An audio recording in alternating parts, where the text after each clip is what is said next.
మీ అందరితో మాట్లాడడానికి ముఖ్య కారణం ప్రజలు తల్లికి వందనం అమలు చేశాక ఈ ఎన్డీఏ కూటమి నారా చంద్రబాబు నాయుడు గారి యొక్క నాయకత్వంలో తల్లికి వందనం అమలు చేశాక ప్రజల నుంచి వస్తున్నటువంటి ఆనందం, ప్రజలు వ్యక్తం చేస్తున్నటువంటి సంతోషం, ప్రజలు ఎంత ఈ ప్రభుత్వం మీద చూపిస్తున్నటువంటి అభిమానం నిజంగా వర్ణనాతీతం. ఇది ఒక చారిత్రక ఘట్టం.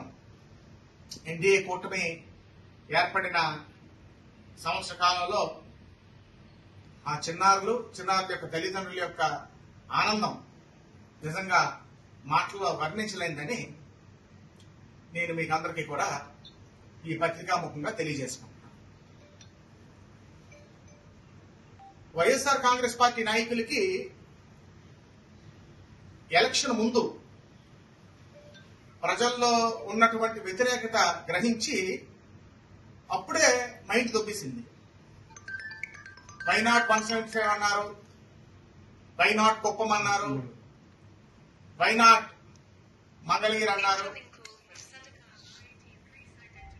ఇలాంటి పేలాపల్ల పేలి ప్రజల తీర్పుతో చరిత్రలో ఆంధ్ర రాష్ట్రంలోనే కాదు దేశంలోని ఎప్పుడు కూడా చూడనటువంటి తీర్పు ప్రజలు ఓటు రూపంగా ఇచ్చి బీపు బాయిగొచ్చాక తీర్పు ఇచ్చాక ఉన్నమతి కూడా దొబ్బేసినట్లు ఉంది.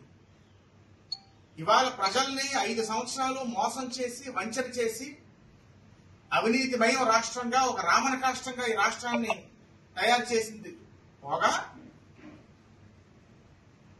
ఎంతో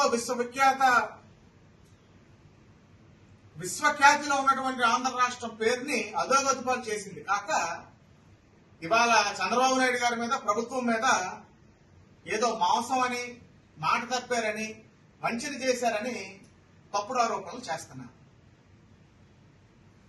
మీరు ఏ రోజైతే ఒక దేవాలయం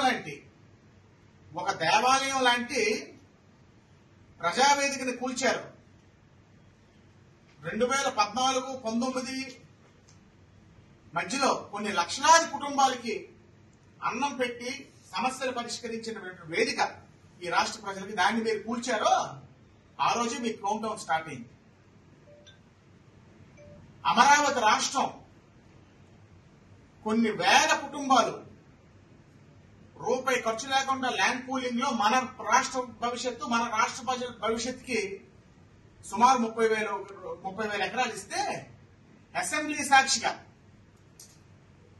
ప్రజాస్వామ్యానికి దేవాలయమైనటువంటి అసెంబ్లీ సాక్షిగా 30,000 ఎకరాలు అయినా ఉండాలి అమరావతి రాజధాని, మేము సమర్థిస్తాం అసెంబ్లీ సాక్షిగా అని 5 సంవత్సరాలు ఆ రైతాంగాన్ని, రాష్ట్ర ప్రజల్ని నానా హింసలు పెట్టి మీ భూదాహానికి, మీ అవినీతి దాహానికి వైజాగ్ని బలి చేయడానికి మీరు ప్రయత్నిస్తే అమరావతి రైతుల యొక్క మహిళలు ఎవరినైతే మీరు రోడ్ల మీద ఈడ్చి కొట్టి అవమానించారో ఆ ఉసురు వైజాగ్ ప్రజలు ఉసురు అమ్మనైనా వీళ్ళు మాకొద్దు, ఈ భూ కబ్జాకారులు మాకొద్దని 2 దగ్గరలా ప్రజలు తీర్పు ఇవ్వడం జరిగింది. మాట తప్పింది మీరు. మీ హయాంలో 49 లక్షల మందికి మీరు తల్లికి వందనం ఇస్తే అప్పుడు అమ్మఒడి రూపంలో మేము తల్లికి వందనం రూపంలో 67 లక్షల మందికి ఖాతాల్లో జమ చేయడం జరిగింది. అంటే ఇంచుమించు 25 లక్షల మందికి దాటి ఎక్స్ట్రా మేము ఇవ్వడం జరిగింది. ఇవి కాక మీలాగా తూతూ మంత్రం